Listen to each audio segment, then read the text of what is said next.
Hi, this is Celeste, and this is day 9 of my weight loss journey.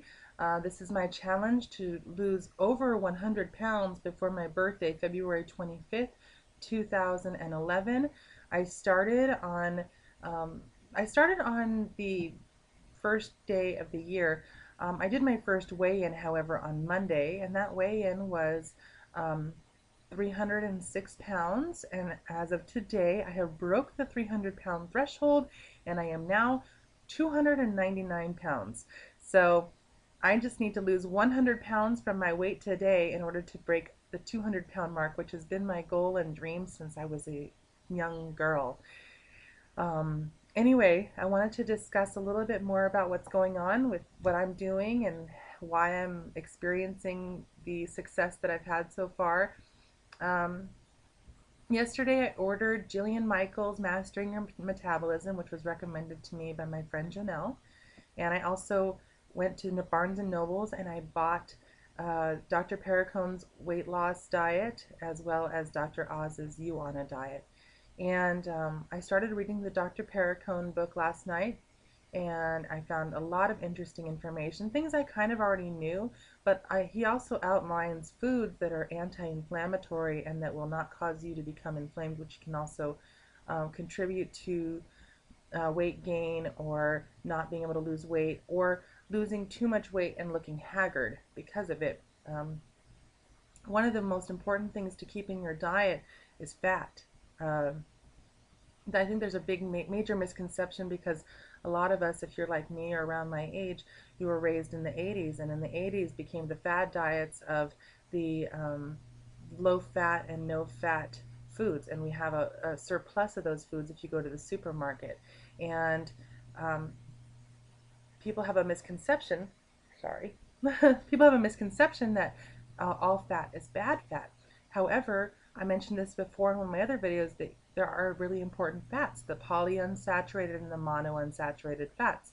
So make sure as you're dieting, if you don't want to lose elasticity in your skin and you don't want to lose your complexion or you look older than you are, then you need to keep the good fats in your body. And what ways to do this are uh, not having the low-fat salad dressings, but instead substituting olive oil with maybe some apple cider vinegar or some balsamic vinegar or some lemon juice. You can put that on a salad, but make sure you have at least a tablespoon of some kind of oil. I use grapeseed oil because my wife is allergic to the olive oil, so I don't try to keep that in the house. But grapeseed oil is also a really good oil. Try not to make it like bad oils. Make it the oils that have the right kind of fats, which are going to be your grapeseed oil, your olive oil, and your flax oil, and even your nut oils that you can get from the organic stores. There's like walnut oil and avocado oil. There's some specialty oils, but stick with those kind of oils. Avocados are wonderful. They keep a lot of that good oil in your body, as well as wild caught salmon, mackerel, herring, sardines, anchovies. A lot of those kind of fish will keep the right kind of oil in your body. I don't really particularly have a lot of fish in my diet. I'm not a big fish lover.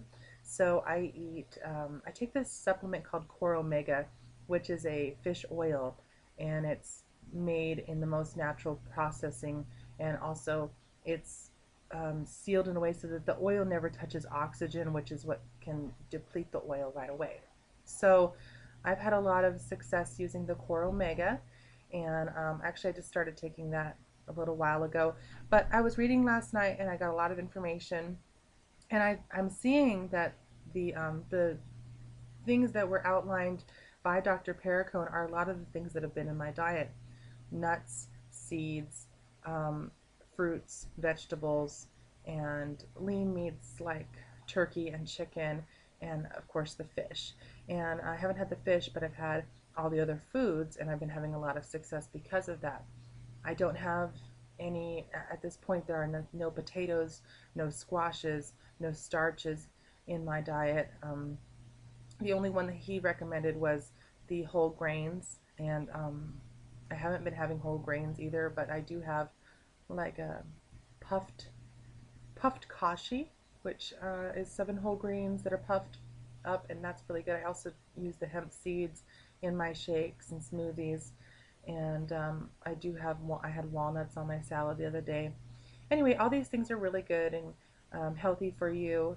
I use almond milk. That's my favorite. I try to stay away from soy because it tends to be estrogenic, and also you have to be careful with soy because if it's not processed properly, it's not very good for you. And soy is kind of considered a junky protein now unless you're having it in the right form.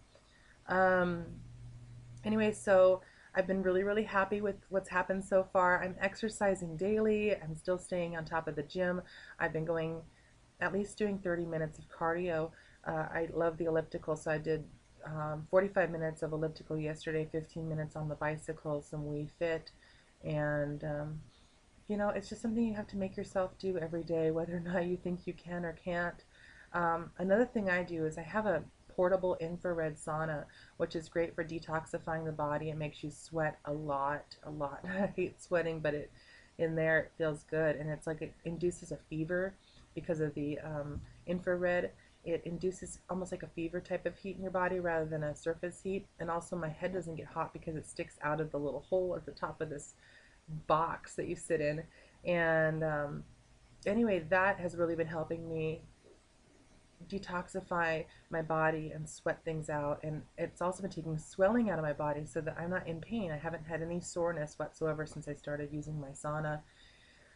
And that's really helping a lot. So every day I am trying to do a smoothie or juicing as part of one of my meals, and then I'm eating a lot of fresh fruits and vegetables.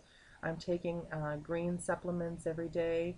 I'm also going to start taking like I said, my omegas, and I'm taking CoQ10 and other amino acids. I have liquid aminos that I can use as well if I want to flavor my foods with that.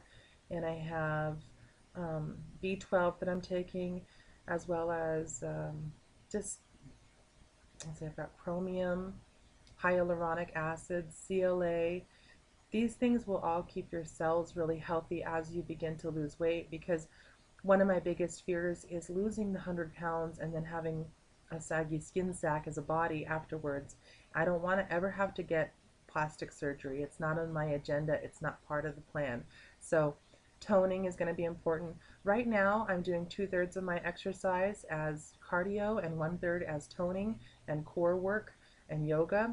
And I think that's really going to help me because right now doing heavy cardio is going to help me shed the pounds. As I approach my goal, I will then try to shift it so that I'm doing 1/3 cardio and 2/3 of toning, and that'll start making my body look banging, right? So that's going to be something I'm going to shift later, but right now I think it's better to keep it heavier on the cardio side with some mild toning so that I can keep building those muscles. But just keep in mind, keep the fat in your diet, keep the good fats, avocados, fish, olive oil, flax. These are all great oils. Keep them in your diet because as you lose weight, they will help maintain the elasticity in your body. And also another important thing is they will help you maintain muscle mass. One thing people do is when they lose weight, 30% of the weight that they lose, 30 to 50% of the weight that they lose is muscle mass. And you don't want to lose that because muscle is what's going to help you burn the fat. So try not to lose the muscle mass. Keep exercising, keep the fats. And I am just really excited and really happy with the progress that I've made so far. I'm excited that you guys have been so supportive. I've been reading your comments on both Facebook and on YouTube, and I am very happy that I can share my experience with you, and I hope you guys are all having success on your own personal journeys and challenges that you've set for yourselves this year. I'm really looking forward to seeing how we progress throughout the year and keeping my motivation at a high, because seeing these results has definitely kept my forward momentum going. Thank you very much. I'm going to sign off for today, Saturday, and I will see you tomorrow on Sunday and let you check in to see what's going on. Tomorrow I'm planning on a nice little bike ride around the beach. I was going to do it today, but I ended up staying up all night reading that book, so I didn't do it.